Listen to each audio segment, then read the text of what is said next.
देखिए, तो boys and girls topic हम लोग स्टार्ट कर रहे हैं। आज हम लोग चैप्टर 2 पढ़ेंगे क्योंकि चैप्टर 1 हम लोग पढ़ चुके हैं और चैप्टर 2 का नाम है कंज्यूमर बिहेवियर। कॉपी में एडिट दे दीजिए। कितना मार्क्स का आएगा? 8 मार्क्स का आएगा। बगल में 8 मार्क्स भी लिख लीजिए। Chapter 2 consumer behaviour 8 marks, please लिखो ना। चैप्टर 2 कंज्यूमर बिहेवियर कितना मार्क्स बाबू? 8 marks. Yes, chapter 2 consumer behaviour कितना मार्क्स बताइए? Yes, 8 marks. Chapter 2 consumer behaviour 8 marks. चलिए, रेडी? देखिए, इस चैप्टर 2 के अंदर में बहुत सारा टॉपिक है, जैसे कि डिमांड एंड सप्लाई है, इलास्टिसिटी ऑफ डिमांड है, फिर ये कंज्यूमर, मतलब चैप्टर 2 के अंदर में ABC बोल के 3 अलग अलग टॉपिक है, पर हम लोग एक साथ ही पढ़ेंगे। और टोटल कितना मार्क्स का कवरेज है बताइए? 8। टोटल आपके एग्जाम में कितना मार्क्स आएगा? 8 मार्क्स का कवरेज है इसमें। चलिए टॉपिक को स्टार्ट करते हैं। कॉपी में पहला पॉइंट लिखिए, पॉइंट नंबर 1। हम लोग पॉइंट वाइज नोट्स बना रहे हैं, तो कॉपी में हेडिंग दीजिए ना, पॉइंट नंबर 1। प्लीज हेडिंग दो बाबू, प्लीज हेडिंग दो ना, दे दिए। पहला हेडिंग दीजिए डिमांड। डिमांड, डिमांड क्या होता है? डिमांड किसे कहते हैं? डिमांड का क्या मतलब है? हेडिंग दे दी बाबू। पहला हेडिंग क्या दे दिया बताइए? डिमांड। रेडी? सुनिए, रेडी? तो अब ध्यान से सुनना, थ्योरी पेपर है, सुनना है, समझना है, पढ़ाई कंप्लीट आएगा। भाइयों बहनों, डिमांड क्या होता है? डिमांड किसे कहते हैं? डिमांड का क्या मतलब है? तो इकोनॉमिक्स में कहा गया है कि जैसे नॉर्मली हम लोग सोचते हैं डिमांड मतलब डिजायर, डिजायर मतलब इच्छा, बट ऐसा नहीं है। डिमांड का एग्जैक्ट मीनिंग क्या है और डिमांड का कॉन्सेप्ट किसने दिया था? जिस इंसान ने डिमांड का कॉन्सेप्ट दिया था उस आदमी का नाम था अल्फ्रेड मार्शल। क्या नाम था बोलो? क्या नाम था बोलो? क्या नाम था बोलो? तो आपसे पूछेगा एमसीक्यू में कि who introduce the concept of demand, तो आप क्या बोलोगे? Alfred Marshall. ये तो जिसने दिया था वो गया, बट सवाल है कि डिमांड किसे कहते हैं? डिमांड किसे कहते हैं? डिमांड का क्या मतलब है? डिमांड क्या होता है सर? डिमांड क्या होता है सर? यस। तो भाइयों और बहनों, किसी भी सिचुएशन को डिमांड कहने के लिए 3 कंडीशन फुलफिल होना चाहिए। कितना कंडीशन बोलो? कितना कंडीशन बोलो? तो कोई भी इकोनॉमिक्स में किसी भी चीज को डिमांड कहने के लिए उसमें कितना कंडीशन होना चाहिए बताइए? 3। पहला होता है डिजायर। क्या होता है बताओ? कोई बच्चा संग संग लिखिएगा मत, हम आपको लिखवाएंगे, आपको सिर्फ सुनना। डिजायर। फिर होता है एबिलिटी। ओ माय गॉड, क्या होता है बोलो? और तीसरा होता है विलिंगनेस। ई मत लिख दीजिएगा एग्जाम में, ओ माय गॉड, आज मार्कर भूल गए इसीलिए हाथ से लिख दे रहे। चलिए, डिजायर, एबिलिटी और विलिंगनेस। इकोनॉमिक्स में कभी भी डिमांड तब कहेंगे क्योंकि ये डिमांड ऐसा कॉन्सेप्ट है जो आप अभी पढ़ रहे हो और फिर कॉलेज में भी पढ़ोगे, सीए का पढ़ाई करोगे उसमें भी पढ़ोगे। ये इकोनॉमिक्स सबसे इंपॉर्टेंट सब्जेक्ट है क्योंकि इकोनॉमिक्स, जैसे कोई भी फ्यूचर में बड़ा पढ़ाई करेगा कॉमर्स से रिलेटेड तो आपको इकोनॉमिक्स पढ़ना पड़ेगा। बिना इकोनॉमिक्स का कॉमर्स चलेगा ही नहीं। तो भाइयों बहनों, डिमांड कहने के लिए कितना कंडीशन है बोलो? बोलो ना, प्लीज बोलो। तो कभी भी डिमांड कहने के लिए कितना कंडीशन चाहिए? बोलिए ना। Desire to buy, ability to buy and willingness to buy. अब इसका एग्जैक्ट मीनिंग क्या है? डिजायर टू बाय का मतलब होता है कोई भी खरीदने का इच्छा, कोई भी चीज को खरीदने का इच्छा।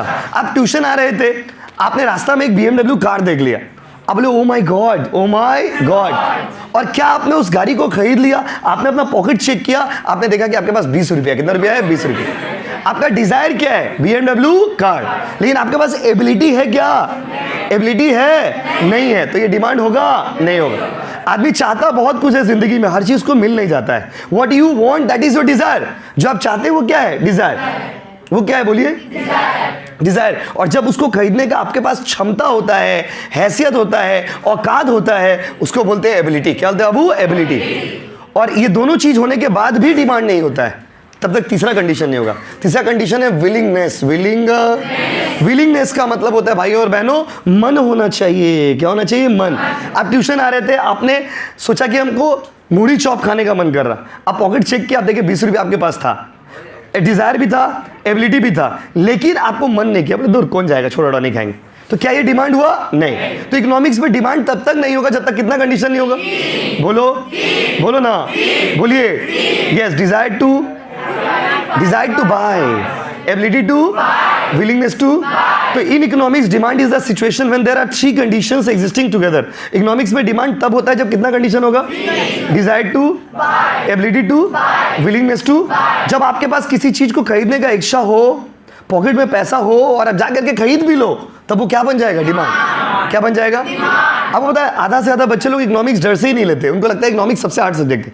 बट जब आप पढ़ेंगे तो आपको लगेगा इकोनॉमिक्स बहुत इजी सब्जेक्ट है, खाली क्या टेक्निकल है। टेक्निकल मतलब इसका देखो, जैसे अगर इसको हम बहुत इजी वे में समझाते हैं, मतलब डिमांड मतलब कोई चीज़ जो आप चाहते हो वो डिमांड है, ये इकोनॉमिक्स नहीं हुआ। इकोनॉमिक्स में ऐसा डेफिनेशन नहीं होता है, कोई चीज़ चाहते हो वो डिमांड है, खत्म। तो फिर आप सब पढ़ तो लेते, एग्जाम भी दे देते, लेकिन आप समझ नहीं पाते एग्जैक्ट मीनिंग क्या है। तो इकोनॉमिक्स में डिमांड तब तक नहीं हुआ जब तक कितना कंडीशन नहीं होगा, desire to, ability to, willingness to, desire to, ability to, willingness to. जब ये तीनों कंडीशन साथ में होंगे तो क्या बन जाएगा, डिमांड। मेरा डिजायर है कि हम एक तो घर ही खरीदे, पॉकेट चेक की 500 रुपये आपके पास है, एबिलिटी भी, और जा करके आप खरीद भी लेंगे तो वो क्या बन जाएगा, डिमांड। तो जब आपके पास डिजायर भी हो, एबिलिटी भी हो और विलिंगनेस भी हो तो वो क्या बन जाता है बाबू, डिमांड। तो इकोनॉमिक्स में डिमांड कब होगा, कब होगा बताओ, जब कितना कंडीशन हो, 3। कितना कंडीशन, 3। एमसीक्यू पूछेगा which of the following condition should exist to call anything as a demand. किसी भी चीज को डिमांड कहने के लिए कितना कंडीशन चाहिए, पहला desire to, ability to, willingness to, या ऑल ऑफ दीज। आंसर क्या होगा, ऑल ऑफ दीज। अब तो एमसीक्यू पेपर है, उसके हिसाब से आपको बता रहे, desire to, ability to, willingness to, इच्छा होना चाहिए, एबिलिटी होना चाहिए, और जाके खरीद भी लेंगे तो ये क्या हो जाएगा, डिमांड।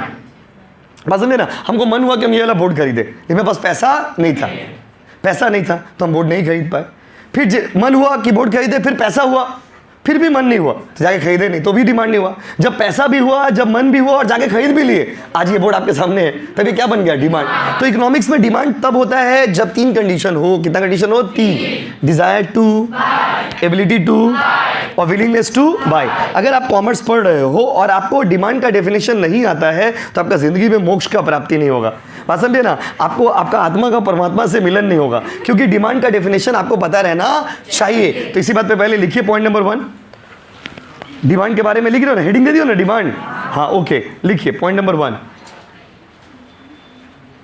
लिखिए the concept of demand, the concept of demand, धीरे धीरे लिखिए, the concept of demand was given by, the concept of demand was given by Alfred Marshall, A-L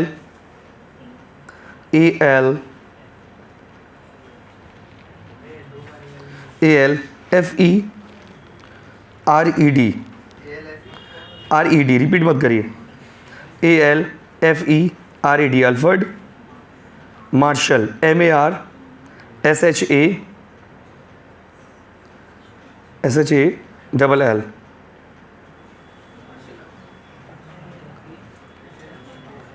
हो गया। तो अल्फ्रेड क्या बाबू, Marshall, A-L-F-E-R-E-D, Alfred, M-A-S-H-A-L-L, Marshall, Alfred Marshall, Alfred Marshall, yes. My dear student, अगर पूछेगा आपसे कि demand का डेफिनेशन किसने दिया था तो आप क्या बोलोगे, अल्फ्रेड मार्शल। अब लिखिए point number 2,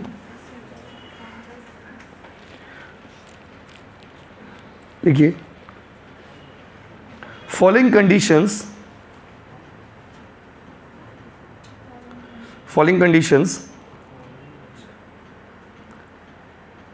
must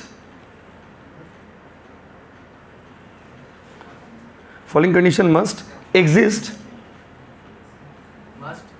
following condition must exist to call, following condition must exist to call anything as demand,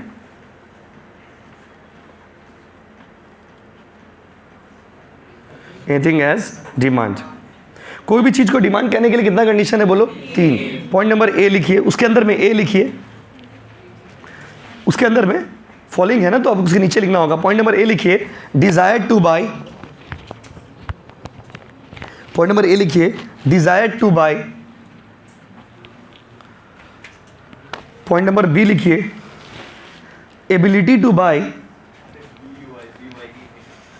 ability to buy, बाबू भूलिए मत क्लास में, desire to buy, ability to bye.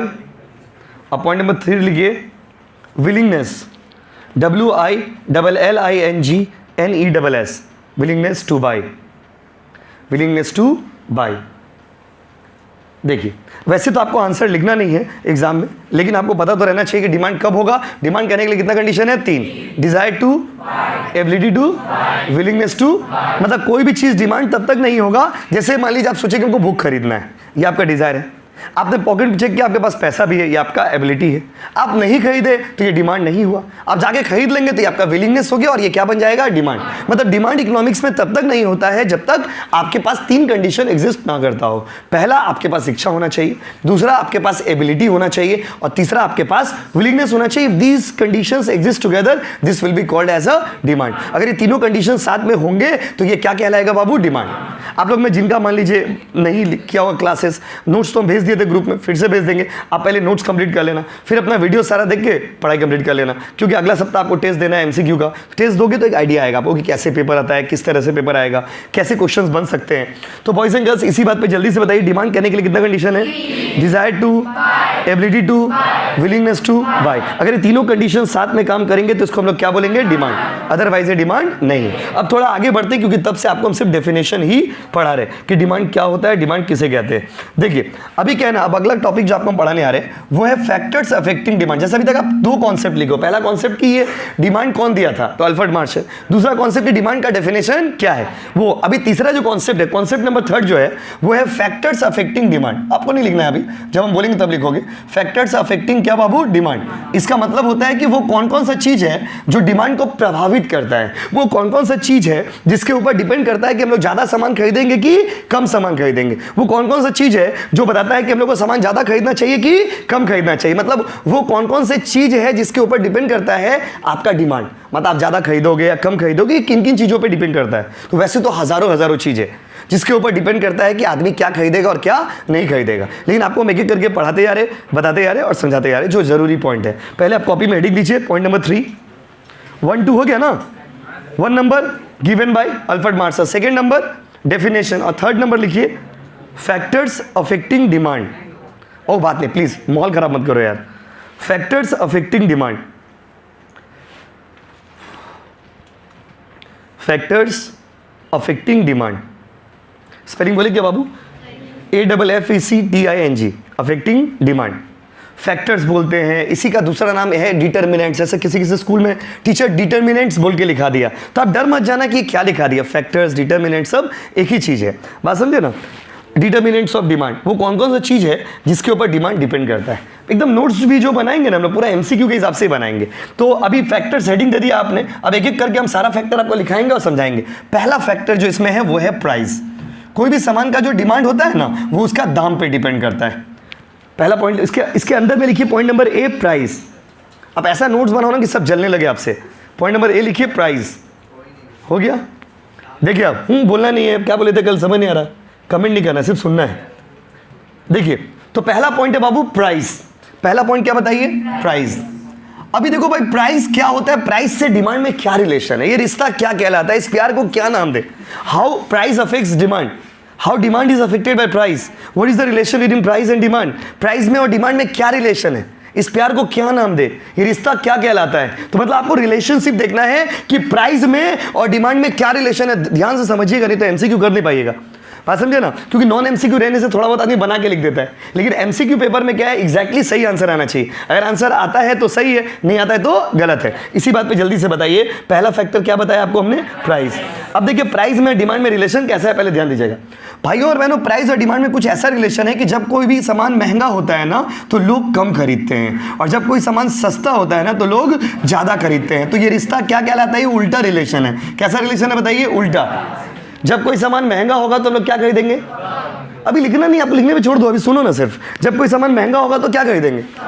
महंगा होगा तो सस्ता होगा, महंगा। थोड़ा इंग्लिश में बोलेंगे तो high price low demand, low price high demand. So इन दोनों के बीच में अगर आप रिलेशन देखोगे तो एक ऊपर जा रहा है तो दूसरा क्या आ रहा है? नीचे। थोड़ा और इंग्लिश में बोलेंगे तो this is the negative relationship. कैसा relationship? Negative. Higher the price lower the demand, lower the price higher the demand, higher the price lower the price, महंगा होगा तो कम खरीदोगे, सस्ता होगा तो ज़्यादा खरीदोगे। आप ट्यूशन से बाहर निकले, आपने देखा कि 5 रुपये किलो आम दे रहा, जस्ट एन एग्जाम्पल, 5 रुपये किलो आम दे रहा, आपको नहीं भी खरीदना रहेगा, आप खरीद के लेके चले जाओगे, मम्मी को इंप्रेस करने के लिए, पापा को इंप्रेस करने के लिए आम लेके आए। क्या लेके आए? आम। यस, तो ये क्या है भाइयों और बहनों? रिलेशनशिप। सस्ता है ना इसलिए आप खरीद लिए, महंगा होगा तो आप नहीं खरीदते। माय डियर स्टूडेंट, प्राइस और डिमांड में कैसा रिलेशन है? ये जो आपको हम बता रहे हैं, ये कोई नया बात नहीं बता रहे आपको, ये इकोनॉमिक्स में लिखा हुआ है।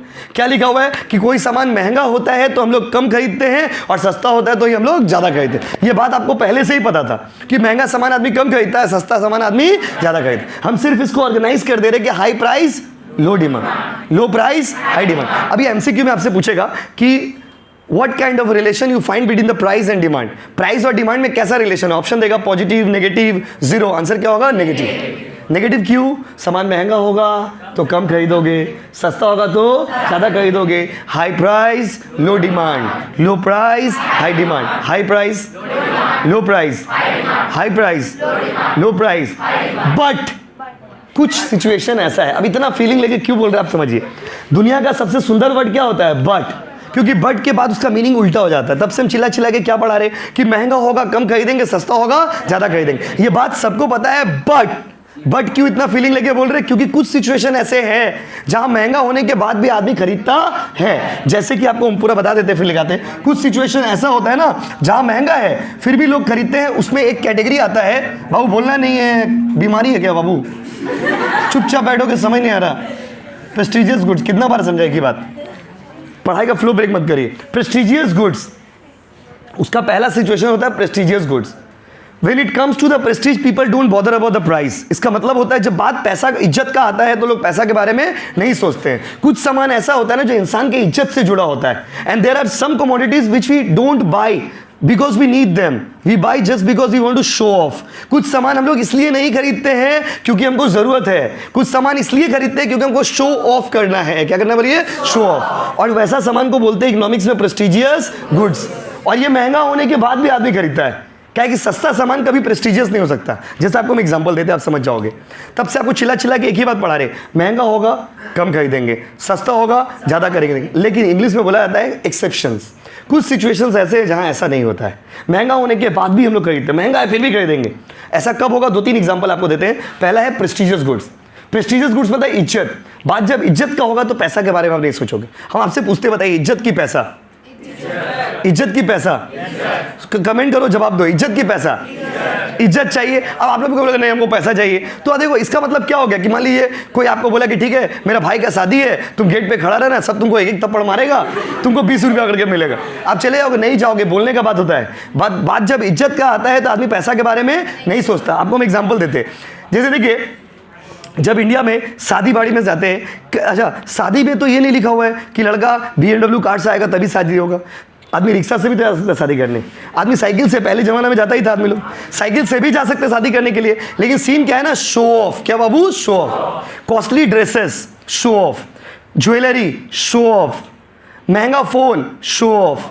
महंगा गाड़ी, शो ऑफ। शो ऑफ क्या बात जब होता है ना तो आदमी महंगा ही सामान खरीदते हैं। क्योंकि आप खुद सोचो ना, सस्ता सामान कभी शो ऑफ का फैक्टर नहीं हो सकता। जैसे एग्जांपल दे रहे, आपका घर में दाल भात भुजिया बना, वो खा के आप स्टेटस नहीं लगाओगे व्हाट्सएप में या इंस्टाग्राम में कि फीलिंग सो हैप्पी, आज मैंने दाल भात खाया, मुझे बहुत अच्छा लग रहा है, ओ माय गॉड मुझे क्यों दाल भात खा करके ऐसा फीलिंग आ रहा, I am out of world, ऐसे लिखोगे? नहीं लिखोगे। लेकिन अगर आप डोमिनोज में जाते हो तो आप स्टेटस लगाते हो, आप KFC में जाते हो तो आप स्टेटस लगाते हो, आप हल्दीराम में जाते हो तो आप स्टेटस लगाते हो। क्यों? क्योंकि वो महंगा जगह है जहां पे आप कभी कभी जाते हो। माय डियर स्टूडेंट, सस्ता अच्छा हम तो साइकिल खरीदे तो स्टेटस नहीं लगाएंगे कि माय गॉड आज मैंने साइकिल खरीदा, स्टेटस लगा रहे। लेकिन अगर कोई BMW कार खरीदेगा तो स्टेटस लगाएगा, चाहे वो आप हो, हम हो, कोई भी इंसान हो। तो आदमी शो किन चीजों को करता है? महंगा सामान को। सस्ता सामान को हम लोग कभी शो नहीं कर सकते। अगर मान लीजिए हम नोकिया का एक तो 1100 रुपया का फोन खरीदे, हम स्टेटस लगाएंगे? नहीं लगाएंगे। क्यों? क्योंकि शर्म लगेगा, लाज लगेगा, आदमी लोग बोलेगा पगला बेटा 1100 का फोन करके स्टेटस लगा दिया। लेकिन अगर एक आईफोन खरीदेंगे तो हम स्टेटस लगाएंगे। देखिए, सस्ता सामान कभी माइंड को अट्रैक्ट नहीं करता है, महंगा सामान अट्रैक्ट करता है। तो महंगा सामान लोग खरीदते क्यों है? शौक है उनका, मजबूरी नहीं है। जैसे कुछ सामान क्या है? मजबूरी होता है, जैसे रोटी, कपड़ा, मकान, ये सब लोगों का मजबूरी है।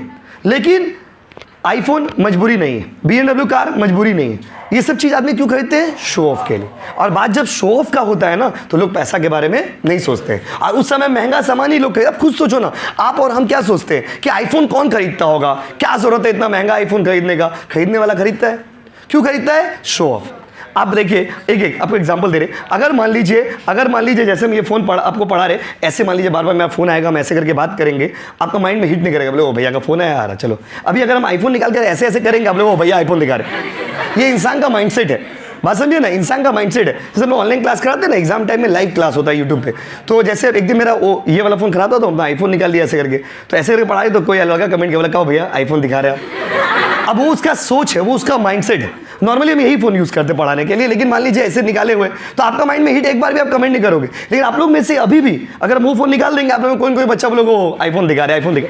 ये क्या होता है बोलिए तो? Show off. आदमी महंगा सामान अट्रैक्ट करता है, सस्ता सामान अट्रैक्ट नहीं करता। बात समझ रहे ना? तो सस्ता, अगर ऐसा 5 फोन भी हम हाथ में रखेंगे, आपका माइंड को हिट नहीं करेगा। एक तो आईफोन हाथ में ले लेंगे तो आपका माइंड अट्रैक्ट हो जाएगा। ये क्या होता है? महंगा सामान जो है ना, लोगों का माइंड को हिट करता है, क्योंकि इज्जत सस्ता सामान से नहीं बनता है। इज्जत हमेशा किससे बनता है? महंगा सामान। कोई आदमी मान लीजिए, एक मिनट, आप बिरसूल हाट से एक तो चप्पल खरीद के लाए, बिरसूल हाट का नाम सुनो, जहाँ पे चप्पल ऊपर मिलता है, आप वहाँ से चप्पल खरीद के लाए काला प्लास्टिक में, आपके स्टेटस लगाओगे, इंस्टाग्राम पे बूमरैंग बनाओगे। इंस्टाग्राम में जो फंक्शन होता है उसका नाम बूमरैंग, देखियो ना आप लोग इंस्टाग्राम नहीं चलाते हो क्या? उसमें भूख भाग होते रहता है। तो आदमी शो ऑफ स्टेटस लगाएगा? नहीं। क्या व्हाट्सएप में स्टेटस लगाएगा? नहीं, कि भाई हमने चप्पल खरीदा बिरसूल हाट से, ओ माय गॉड मुझे प्राउड फील हो रहा। नहीं, क्या कॉमन चीज़ है, उसमें क्या लगाने का? लेकिन वही अगर कोई सी लेदर से जूता खरीदता है तो स्टेटस लगाता है, बाटा से जूता खरीदता है तो स्टेटस लगाता है। सीन क्या है बताइए?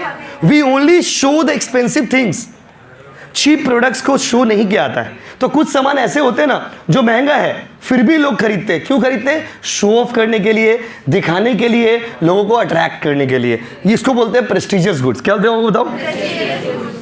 अच्छा, इसमें और एक कैटेगरी होता है, बहुत सारा एग्जाम्पल है, एक्सेप्शन है, और एक एक्सेप्शन है जो आप समझ जाओगे, वो सब एग्जाम्पल आपको दे रहे। और एक होता है इसमें हैबिचुएटेड गुड्स। आदमी का ना, कुछ आदमी का ना नशा होता है, आदत, बोलते नहीं आदत से मजबूर है बेटा। हैबिचुएटेड नशा है ना, क्या है बाबू? नशा है। नशेड़ी लोग, अगर किसी को शराब पीने का आदत है तो शराब पिएगा, चाहे शराब कितना भी महंगा क्यों ना हो जाए। वहाँ पर वो जो थ्योरी आपको हम पढ़ाई कि महंगा होगा तो कम खरीदेंगे, सस्ता होगा तो ज़्यादा खरीदेंगे, वो काम नहीं करता। आप जब बात आपका आदत का होगा ना, तो आप नहीं सोचते हो पैसा के बारे में। तो प्राइस और डिमांड में कुछ कैसा रिलेशन बन जा रहा है? प्राइस और डिमांड में नॉर्मली नेगेटिव रिलेशन है, कुछ सिचुएशन को छोड़ करके। पूरा बात आपको बता दें, नॉर्मली नेगेटिव रिलेशन है कुछ सिचुएशन को छोड़ करके। नॉर्मली हम लोग क्या करते हैं?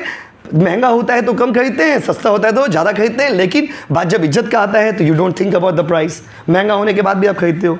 बात जब आपका आदत का आता है तो महंगा होने के बाद भी आप खरीदते हो। और भी बहुत सारे एग्जांपल्स हैं जहाँ पर अच्छा इसेंशियल गुड्स होता है, जैसे कोई चीज़ जरूरी है, medicine.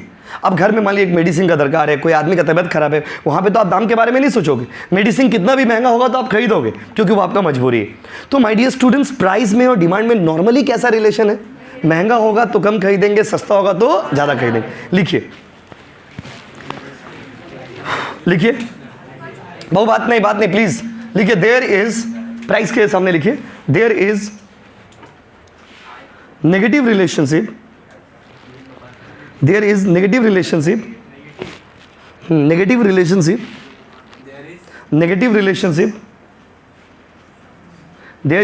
relationship between price and demand,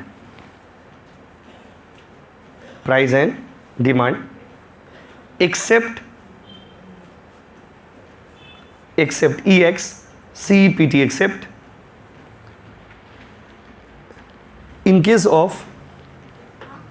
except in case of prestigious goods, prestigious,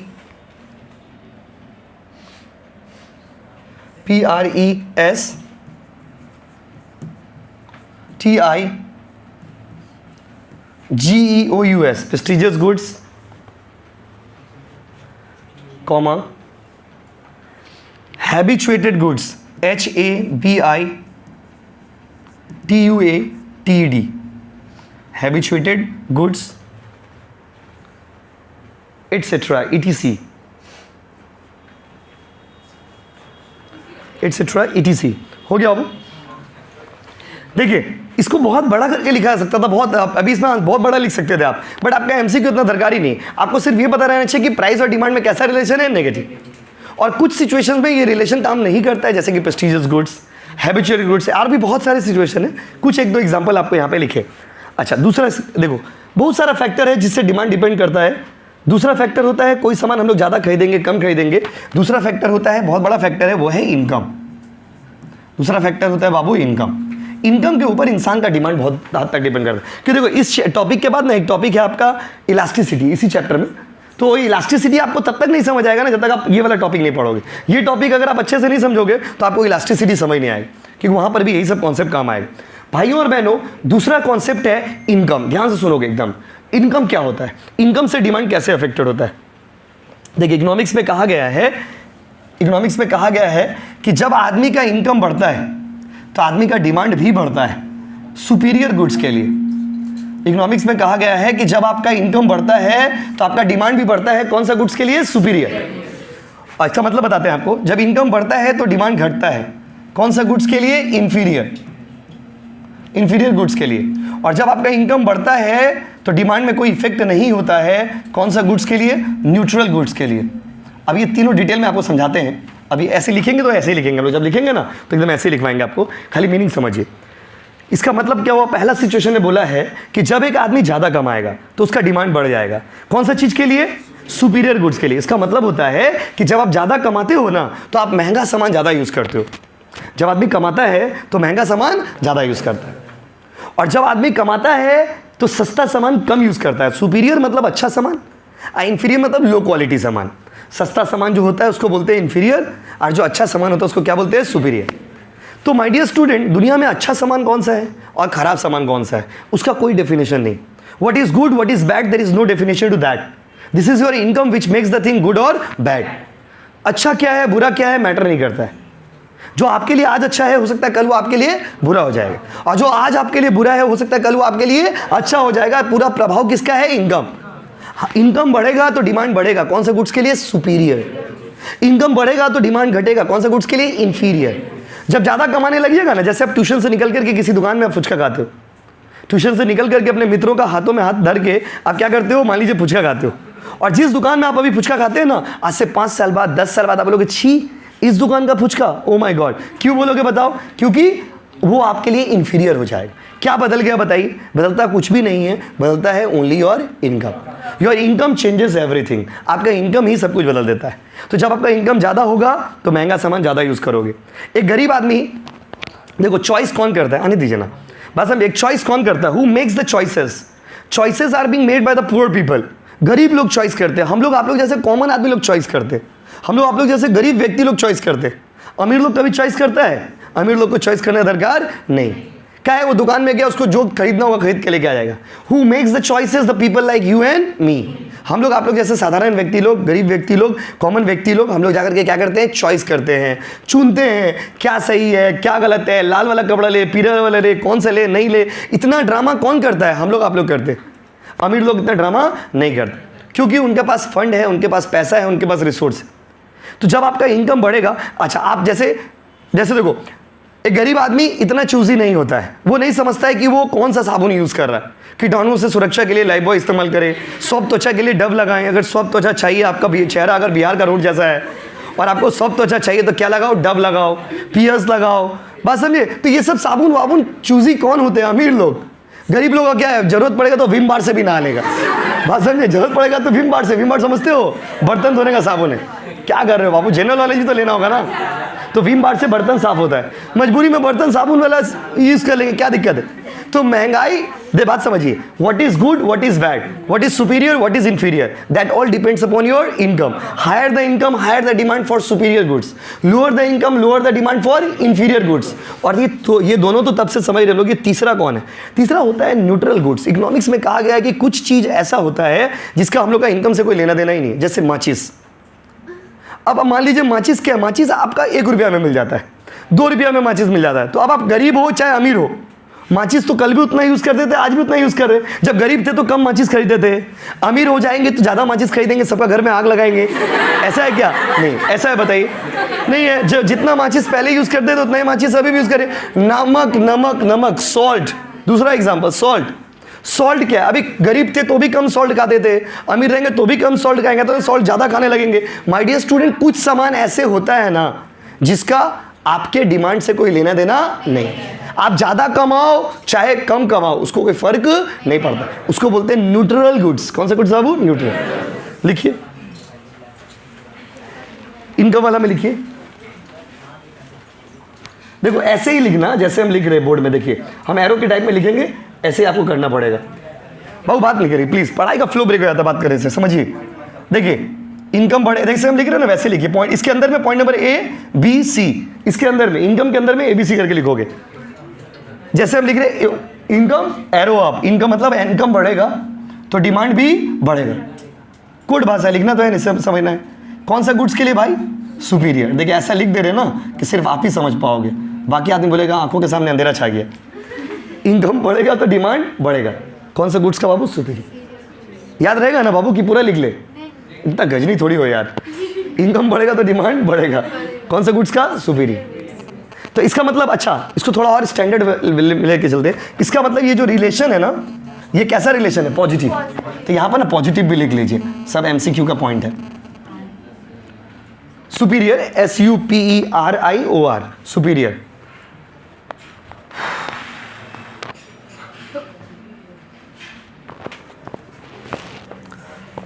अगला फिर ऐसे ही लिखेंगे, इनकम बढ़ेगा डिमांड घटेगा।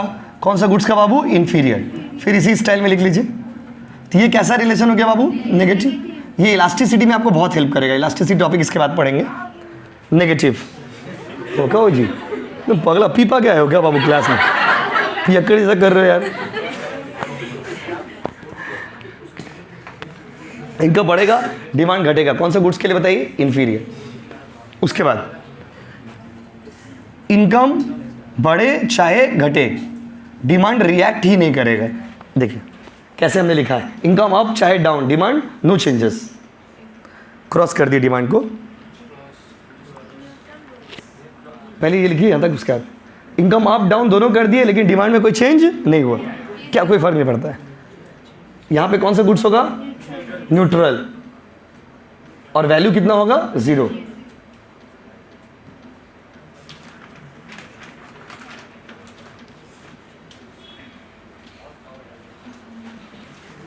हो गया? देखिए कौन सा बाबू? 0। न्यूट्रल के बगल में 0 हो गया क्या? बोले आओ लिख लीजिए। न्यूट्रल के बगल में इनकम अप चाहे डाउन, डिमांड नो चेंजेस, मतलब क्रॉस कर दिए। और ऐसा कब होगा? जिसको बोलते हैं न्यूट्रल गुड्स। और इसका वैल्यू कितना आ जाएगा इकोनॉमिक्स के हिसाब से? 0। बस आपसे ऐसे पूछेगा एग्जाम में कि positive relation between income is found in which goods. Positive relation कौन सा गुड्स में होता है? तो सुपीरियर। नेगेटिव रिलेशन इनकम का कौन सा गुड्स में होता है? इंफीरियर। और वो कौन सा गुड्स है इसको फर्क नहीं पड़ता है? न्यूट्रल। उल्टा ऐसे भी पूछ सकता है, न्यूट्रल गुड्स के केस में इनकम का रिलेशन कैसा होता है? 0। सुपीरियर गुड्स में इनकम का रिलेशन क्या होता है? पॉजिटिव। इंफीरियर गुड्स में इनकम का रिलेशन नेगेटिव। इकोनॉमिक्स में क्वेश्चन इस तरह से घुमा फिरा के एकदम देगा। MCQ देखो, MCQ पेपर इसका मतलब थोड़ी एकदम इजी से क्वेश्चन देगा, लो बाबू जाओ 2-4 तो टिक मार लो, जाओ 30 में 30 लेके चल जाओ। ऐसा नहीं, क्वेश्चंस बहुत घुमा के देंगे एग्जाम में। चलिए आइए, तो बॉयज एंड गर्ल्स प्राइस के बारे में हम लोगों ने पढ़ा, इनकम के बारे में हम लोगों ने पढ़ा। अब उसके आगे का पॉइंट पढ़ने आ रहे हैं। बहुत सारा फैक्टर है, कुछ कॉमन फैक्टर जो है वो हम लोग करेंगे। देखिए सर, प्राइस हो गया, इनकम हो गया, तीसरा फैक्टर देखिए टेस्ट एंड प्रेफरेंस। और सॉरी टेस्ट वाला मत लिखिए, पहले तीसरा फैक्टर लिखिए रिलेटेड गुड्स। रिलेटेड गुड्स ये बहुत इंपॉर्टेंट है। रिलेटेड गुड्स ये कॉन्सेप्ट जरूरी है। रिलेटेड गुड्स, चलिए जो भी आप अपना कॉन्सेप्ट बने। देखो कॉन्सेप्ट नंबर कितना हो गया इसके अंदर में ना, फैक्टर्स अफेक्टिंग डिमांड के अंदर में 1 हो गया, 2 हो गया, 3, मतलब 3 बोलिए, C बोलिए, जैसा आप नोट्स बना रहे हो अपना हिसाब से बना लो। Related goods, ready guys? देखिए बहुत इंपॉर्टेंट है। रिलेटेड गुड्स का मतलब क्या होता है? तो इकोनॉमिक्स में बोला गया है कि कुछ सामान ऐसे होते हैं ना जहां पर एक सामान दूसरा सामान से अफेक्टेड होता है। जहां पर एक सामान दूसरा सामान से अफेक्टेड होता है उसको हम लोग क्या बोलते हैं बाबू? Related goods. क्या बोलते हैं बताइए? यस, तो इकोनॉमिक्स में रिलेटेड गुड्स का मतलब क्या होता है? जब एक सामान से दूसरा सामान अफेक्ट होता है। और रिलेटेड गुड्स 2 तरह के होते हैं इकोनॉमिक्स में, एक होता है सब्स्टिट्यूट और एक होता है कॉम्प्लीमेंट्री। एक क्या होता है बताओ, सब्स्टिट्यूट, और एक होता है कॉम्प्लीमेंट्री। तो रिलेटेड गुड्स मतलब क्या, जैसे देखो अभी आपने माध्यमिक दिया, माध्यमिक पास किया, अभी देखो बंगाल में 1-2 लाख स्टूडेंट फेल हो गया। अब जो 1-2 लाख स्टूडेंट फेल हो गया, उसको फेल होने से आपको फर्क नहीं पड़ा। क्यों नहीं पड़ा? क्योंकि वो आपसे रिलेटेड नहीं। बट अगर आपका कोई अपना फ्रेंड फेल हो गया होगा तो आपको उससे फर्क पड़ता है। रिलेटेड का मतलब क्या होता है, जब एक से दूसरा अफेक्ट होता हो, जब एक प्रोडक्ट से दूसरा प्रोडक्ट अफेक्ट होता है, इसको बोलते हैं रिलेटेड गुड्स। कौन सा गुड्स बताइए? रिलेटेड। रिलेटेड गुड्स 2 तरह का होता है, आपको एग्जांपल देंगे, आप एक बार में समझ जाओगे। रिलेटेड गुड्स 2 तरह के होते हैं इकोनॉमिक्स में, एक होता है सब्स्टिट्यूट और एक होता है कॉम्प्लीमेंट्री। एक होता है सब्स्टिट्यूट, पहले बोलना सीखिए, एक होता है सब्स्टिट्यूट और एक होता है कॉम्प्लीमेंट्री। एक क्या होता है बोलो? सब्स्टिट्यूट, और एक क्या होता है? कॉम्प्लीमेंट्री। रिपीटेशन क्यों जरूरी है? बोलना इसलिए जरूरी है, अगर आप नहीं बोलोगे ना अभी तो बाद में आपका उच्चारण बहुत गलत हो जाएगा। फिर कॉपी को क्या बोलोगे? कॉपी बोलते नहीं कि स्कूल में बहुत सारे सर लोग तो बोलते हैं कॉपी को क्या बोलते हैं? कॉपी लेके आओ, कॉपी लेके ना, कॉपी कॉपी क्या है भाई? कॉपी हम लोग बोलते हैं कॉपी, कॉपी कॉपी कंफ्यूज कर दे रहे। इधर आइए, टेबल को बोलेंगे टेबुल, टेबुल उठाइए ना, टेबुल, टेबुल टेबुल क्या होगा? तो भाइयों बहनों जल्दी बताइए, रिलेटेड गुड्स कितना तरह का है? बोलो ना। सब्स्टिट्यूट और कॉम्प्लीमेंट्री, दोनों का डीप मीनिंग समझिएगा, बहुत काम आएगा, बहुत सारे कॉन्सेप्ट इससे रिलेटेड है।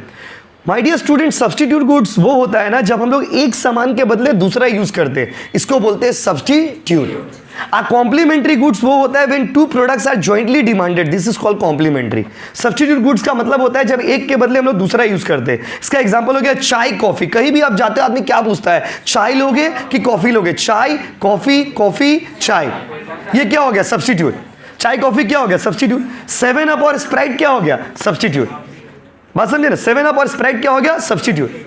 बात समझिए ना कि 7 अप नहीं पियोगे तो क्या पियोगे भाई? स्प्राइट। स्प्राइट नहीं पियोगे तो क्या पियोगे भाई? 7 अप। अब देखो यहां पर क्या है? Cold drinks. जब कोल्ड ड्रिंक्स, सारा कोल्ड ड्रिंक एक दूसरे का सब्स्टिट्यूट नहीं है, मीनिंग समझिए। आप लोग कुछ बच्चे बोल रहे चाची लोग का तरह माउंटेन ड्यू, माउंटेन ड्यू, पूरा बात तो सुनोगे। चाची लोग का तरह क्यों बोलिए? चाची लोग का आदत क्या होता है? मुंह छुपा छुपा के बोलते रहेगी, सामने तो बोलेगी नहीं। बात समझिए, सुनिए तो समझिए, यहां पर पूरा बात तो सुनोगे, बीच में बोल रहे हो। तो माउंटेन ड्यू जो है ना वो सब्स्टिट्यूट नहीं है 7 अप का, समझिए पूरा बात को, यही तो प्रॉब्लम है। देखो little knowledge is a dangerous thing, आधा सीखोगे कंफ्यूज हो जाओगे, इसलिए पूरा बात सुनो। तो माय डियर स्टूडेंट, यहां पर देखिए बात क्या जा रहा है, 7 अप स्प्राइट, ये क्या है? सब्स्टिट्यूट। क्यों? देखिए इसका रीजन है, हम लोग नॉर्मली क्या बोलते हैं, अगर आपको हम एक कांच के ग्लास में 7 अप भी देंगे और स्प्राइट भी देंगे, यू विल बी कंफ्यूज कि कौन सा 7 अप है और कौन सा स्प्राइट है, because both are almost same. Almost क्या 100% सिमिलैरिटीज है दोनों का। एक पेप्सी का ब्रांड है, एक कोका कोला का ब्रांड है। एक पेप्सी कंपनी का प्रोडक्ट है, एक कोका कोला कंपनी का प्रोडक्ट। अब अगर आपको एक ही देखो, एक ग्लास में अगर मैं जैसे देखो थम्स अप और पेप्सी, तो बहुत बार दुकान में आ जाते बोलते हैं अंकल हमको थम्स अप दीजिए। थम्स अप नहीं मिलता तो क्या ले लेते भाई? पेप्सी ले लेते। बात समझे ना, क्योंकि हम लोग का इंडियन फैमिली में ऐसे भी लोग थम्स अप पेप्सी नहीं बोलते, बोले काला वाला लेके आना। मम्मी लोग क्या बोलते हैं? काला वाला लेके आना। बस बोले ठंडा लेके, बोले कौन सा ठंडा लेके? बोले काला वाला। तो काला वाला मतलब क्या? सिर्फ काला रंग होने से ही चलेगा, चाहे वो थम्स अप हो, पेप्सी हो या कोका कोला हो। ये सब्स्टिट्यूट हो गया। थम्स अप, पेप्सी और Coca Cola, these are the substitute. ये सब्स्टिट्यूट है। फिर एक बच्चा आप लोग में से बोला कैंपा कोला, सुनिए बता दे, सुनिए, आपको बोलने में हमको कोई प्रॉब्लम नहीं, लेकिन आपका नॉलेज को हम करेक्ट कर दे रहे हैं। देखिए कैंपा कोला कभी भी कंपटीशन नहीं है। कोका कोला का पूरा वर्ल्ड में कोका कोला का एक ही कंपटीशन है, Pepsi. Pepsi is the biggest brand, Coca Cola is the biggest brand. आप ये मत सोचिए कि पेप्सी का सिर्फ पेप्सी प्रोडक्ट है, पेप्सी उसका मदर प्रोडक्ट है। मदर प्रोडक्ट मतलब होता है पेप्सी उसका मेन प्रोडक्ट है। कोका कोला कंपनी का है, थम्स अप भी कोका कोला का ही है, लेकिन कोका कोला बिकता नहीं है, कोका कोला कम बिकता है। और थम्स अप का जो प्रोडक्ट है, थम्स अप बहुत बिकता है। थम्स अप को लोग बहुत पसंद करते हैं क्योंकि कंपनी का नाम से कुछ प्रोडक्ट कंपनी लॉन्च किया था पहले स्टार्टिंग में, तो वो प्रोडक्ट उतना हिट नहीं किया। जैसे पेप्सी का पेप्सी उतना हिट नहीं किया, कोका कोला का कोका कोला उतना हिट नहीं किया। उसके बाद वो लोग वैराइटीज ऑफ प्रोडक्ट मार्केट में लॉन्च करते गए, और जैसे जैसे नए नए प्रोडक्ट लॉन्च करते गए वो लोग हिट करके पूरा वर्ल्ड में पेप्सी चलता है और कोका कोला चलता है। इसके अलावा आरसी कोला है, बिग कोला है, इंडिया में कैंपा कोला है, ये सब चलता नहीं, कैंपा चंपा बन जाएगा। बात समझे? देखिए कॉम्पिटिशन किसका होता है, सुनिए, कॉम्पिटिशन समझिए बात को। हम क्या बोले? सब्स्टिट्यूट मतलब आपके जैसा, आप नहीं तो बिल्कुल वैसे ही होना चाहिए। जैसे चाय coffee, these are the beverages. चाय कॉफी एक दूसरे का सब्स्टिट्यूट है। बात समझिए ना। आप ट्यूशन आ रहे थे, आपको जूता पहन के ट्यूशन आने का मन था, जूता नहीं मिला, आप चप्पल पहन के आ गए। यहां पर ये सब्स्टिट्यूट है, लेकिन स्कूल के केस में सब्स्टिट्यूट नहीं है, क्योंकि आप समझिए स्कूल में आपको जूता पहन के जाने का मन था, जूता नहीं मिला, चप्पल पहन के चल जाओगे, और अगर जाओगे मतलब आपका स्कूल सही नहीं। कैसा स्कूल है कि आपको चप्पल पहन के अलाउ करते रहे? बात समझिए। तो फिर वो स्कूल में तो मजाक ही हो जा रहा, बात समझ रहे, क्योंकि स्कूल के केस में तो जूता चप्पल, अच्छा आप स्कूल में आपको स्कूल ड्रेस ही पहन के जाना होगा, ट्यूशन में आपको शर्ट पहन के आने का मन था, शर्ट नहीं मिला, टी शर्ट पहन के आ गए, ये क्या हो गया? सब्स्टिट्यूट। बस ये क्या हो गया बाबू? सब्स्टिट्यूट। सब्स्टिट्यूट का मतलब तो समझिए, सब्स्टिट्यूट मतलब होता है जो बिल्कुल एक जैसा हो या फिर ऑलमोस्ट एक जैसा हो या 99% सिमिलैरिटीज है। बात समझे? दोनों प्रोडक्ट जब एक जैसा है तो वो सब्स्टिट्यूट हो जाता है। चाय नहीं तो कॉफी, कॉफी नहीं तो चाय, 7 अप नहीं तो Sprite, these are the substitute because you can use one product in place of another product.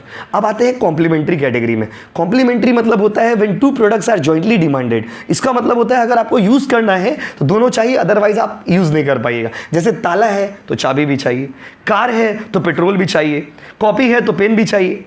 बात समझे ना? बोले नहीं हम पेंसिल से, आप लोग जॉन्डिस बच्चे लोग बोलोगे, नहीं हम पेंसिल से लिखेंगे। गाइस देखिए, आपके लिए देखो, आपके लिए आप पहली बार पढ़ोगे तो सुबह से हम यही काम गए मेरा, पढ़ाना बच्चे लोगों को। बात समझ रहे ना? वो पता है कि स्टूडेंट क्या बोल सकता है। बात समझ रहे ना? कोई बच्चे बोले नहीं हम तो पेंसिल से लिखेंगे, हम लाल पेन लेकर चल जाएंगे एग्जाम, ये सब चीज़ बच्चा वाला बात मत करिए। बात समझे ना? यहाँ पर परफेक्ट एग्जांपल हो रहा, complementary goods are jointly demanded. Car petrol, petrol car. अब कोई बच्चा बोला सर कार का साथ तो डीजल भी चलता है ना। अरे बाबू कितना है, कार डीजल भी अब एक अलग कॉम्प्लीमेंट्री हो गया। कार पेट्रोल, कुछ गाड़ी में पेट्रोल चलता है, कुछ गाड़ी में डीजल चलता है, तो उसके लिए कॉम्प्लीमेंट्री हो गया। कार के बिना पेट्रोल नहीं, पेट्रोल के बिना कार नहीं। जन्म जन्म का साथ है हमारा तुम्हारा वाला कॉन्सेप्ट है। अगर चाहिए तो दोनों एक साथ चाहिए, अदरवाइज यूज नहीं कर पाएंगे। तो complementary goods are those goods which are jointly demanded. When you want to use you need them at a time. अगर आपको यूज करना है तो आपको दोनों चाहिए एक साथ, अदरवाइज आप उसको यूज नहीं कर पाएंगे। और सब्स्टिट्यूट में क्या होता है? एक के बिना दूसरा, ये नहीं तो वो नहीं तो। देखिए अब आप लोग जिंदगी में आपको एक एग्जांपल दे रहे हैं। देखिए कभी भी आप लोग जैसे प्यार मोहब्बत करते हो तो आप लोग अपना जिंदगी में ना सब्स्टिट्यूट जैसा प्यार करिए, एक तो ऑप्शन बना के बैकअप में रखिए। समझ? हाँ कुछ बच्चे बोलेगा नहीं सर ऐसा मैं बाबू ऐसा नहीं है। अरे हर आदमी को ऐसे ही लगता है, समझिए कब सुन लोगे? हर बच्चा, हर निब्बा को निब्बी को ऐसे लगता है कि मेरा बाबू ऐसा नहीं है। ठीक है, everybody feels like this, reality कुछ और है। हो सकता है अभी क्लास 11 में हो तो आपको लगता होगा नहीं सर ऐसा है, मेरा सच्चा प्यार है। देख लोगे 2 साल बाद, बस फिर 2 साल 3 साल बोलोगे ठुकरा के मेरा प्यार इंतकाम देखोगे।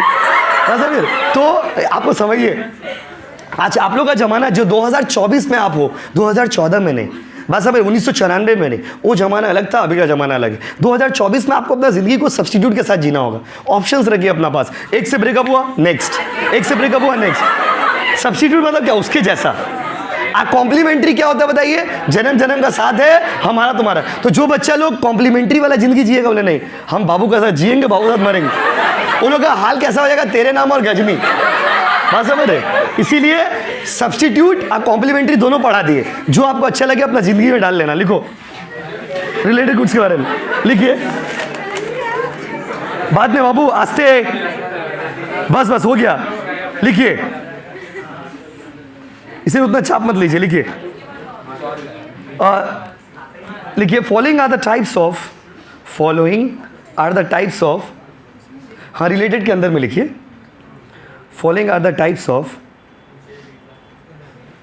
following are the types of related goods.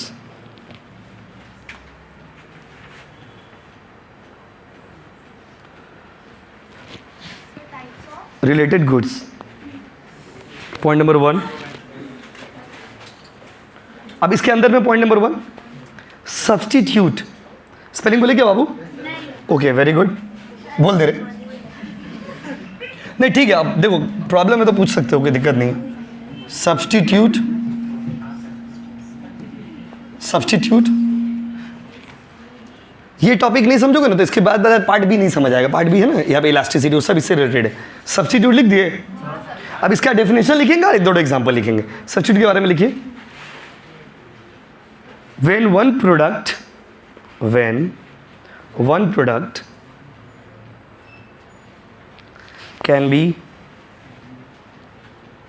used in place of, when one product can be used in place of another product, in place of another product. Product बोलिए, कमोडिटी बोलिए, गुड्स बोलिए, तीनों एक ही चीज़ होता है, याद रखिएगा। Product, commodity, goods. किसी बुक में देखोगे ये लिखा हुआ है, किसी बुक में क्या लिखा बाबू, when one product can be use in place of another product. जैसे देखो आपका स्कूल स्टार्ट होगा, आप स्कूल में भी जाओगे, कुछ भी डाउट होगा, कोई भी क्वेश्चन पूछेंगे टीचर्स, आपको नहीं आंसर मिलेगा, आप हमसे पूछोगे, कोई दिक्कत नहीं। कुछ भी पढ़ोगे, आपको क्रॉस डाउट होगा कि नहीं ये चीज़ हम पढ़े थे, ये चीज़ सर बता रहे, आप हमसे आगे डिस्कस करोगे, पूछोगे, उस सब के लिए कोई प्रॉब्लम नहीं। बस खाली डिसिप्लिन वे में पढ़ाई करना है और कोई प्रॉब्लम नहीं। तो क्या लिखिए बाबू, लिखिए when one product can be use in place of another product. Example लिखिए, एग्जाम्पल 2-3 तो लिख लीजिए। T and coffee, T and coffee, ये हर किताब में आपको मिलेगा। चाय कॉफ़ी, कॉफ़ी चाय, कॉमा 7 अप स्प्राइट, 7 अप, 7 का स्पेलिंग बोले क्या, 7 up and Sprite, SPRIT, Sprite. देखिए कोई बच्चा ध्यान से पढ़ाई नहीं किया, अभी क्या कोई बच्चा मान लीजिए ध्यान से नहीं पढ़ा होगा, अब एग्जाम से पहले फ़ोन करेगा, बोले भैया एक तो बात पूछना, पूछिए, बोले भैया 7 अप क्या होता है। इसीलिए बोलते ध्यान दो, क्या दो ध्यान, ऐसे सवाल पूछते क्या बोले बाप रे कितना बड़ा क्वेश्चन पूछ दिए। 7 अप एंड स्प्राइट ठंडा का नाम है बाबू, पहले बता दे रहे। अच्छा उसके बाद बस 2 एग्जाम्पल काफ़ी है। नीचे आओ, कॉम्प्लीमेंट्री, स्पेलिंग बोले क्या, हाँ कुछ बच्चे हाँ जिन्होंने हाँ कहा हम उनका बात सुने। कॉम्प्लीमेंट्री, कॉम्प्लीमेंट्री, कॉम्प्लेन नहीं बाबू, आपका हाइट कम है क्या, कॉम्प्लेन कीजिएगा। कॉम्प्लीमेंट्री, कॉम्प्लीमेंट्री, हेडिंग दे दिए। चले लिखिए, when two commodities, when, yes TW, when two commodities are, big question, when two commodities, spelling बोलेगा कमोडिटीज का, हाँ मैं इसीलिए देख रहे थे, आप लोग इधर देख रहे थे। When two commodities, COMMODITIES, when two commodities, COMMODITIES, when two commodities are jointly demanded, jointly, jointly का स्पेलिंग लिख दे। देखिए पिच करने का कुछ नहीं है, देखिए सबका अलग अलग चीज़ है, तो स्पेलिंग मिस्टेक हो ही सकता है, गलत नहीं लिखना है बाबू, ठीक है, इसमें रिएक्ट करने का कुछ नहीं है। जॉइंटली डिमांडेड मे भी आपको आता है, बट बहुत बच्चे ऐसे ही को नहीं आता, तो लिख लीजिए ना, कोई प्रॉब्लम नहीं है, आता है तो अच्छा बात है, टैलेंट दिखाना अगला सप्ताह टेस्ट में। जॉइंटली डिमांडेड, जो हाईएस्ट लाओगे उसको प्राइज़ मिलेगा, देखो प्राइज़ रखा हुआ है। जॉइंटली डिमांडेड, पहले हाईएस्ट लाइए तो जॉइंटली डिमांडेड हो गया।